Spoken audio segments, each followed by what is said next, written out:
মহাবিশ্বের মৌলিক উপাদান ও পারমাণবিক গবেষণায় নতুন দিগন্তের সূচনা করেছে চীন।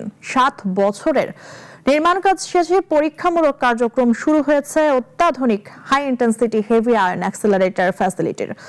বিজ্ঞান থেকে চিকিৎসা বিভিন্ন খাতের যার সম্ভাবনা দেখছেন গবেষকরা।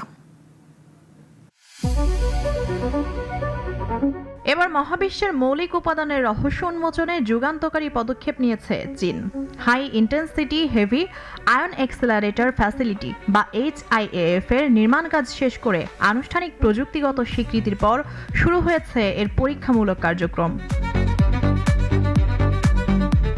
চীনা বিজ্ঞান একাডেমি ইনস্টিটিউট অব মডার্ন ফিজিক্সের উপপরিচালক এবং প্রকল্পটির প্রধান প্রকৌশলী অধ্যাপক ইয়াং চিয়ানচেং বলেন, এই গবেষণা কেন্দ্র পারমাণবিক নিউক্লিয়াসের সীমা অনুসন্ধান, পারমাণবিক জ্যোতির্পদার্থ বৈজ্ঞানিক প্রক্রিয়া বোঝা এবং পারমাণবিক শক্তির উন্নয়ন ও বহুমুখী প্রয়োগে গুরুত্বপূর্ণ ভূমিকা রাখবে।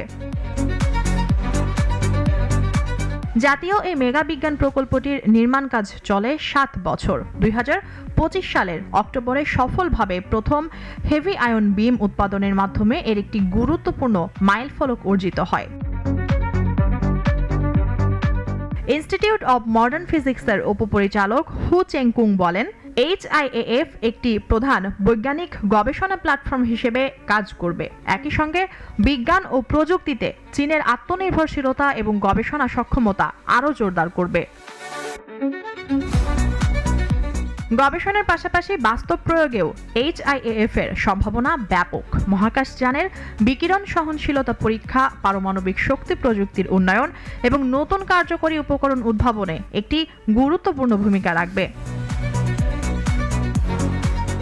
এছাড়া চিকিৎসা বিজ্ঞানে হেভি আয়ন ক্যান্সার থেরাপি এবং নতুন চিকিৎসা আইসোটোপ ভিত্তিক ওষুধ উদ্ভাবনের ক্ষেত্রেও এই গবেষণা কেন্দ্র উল্লেখযোগ্য অবদান রাখবে বলে আশা করছেন বিজ্ঞানীরা।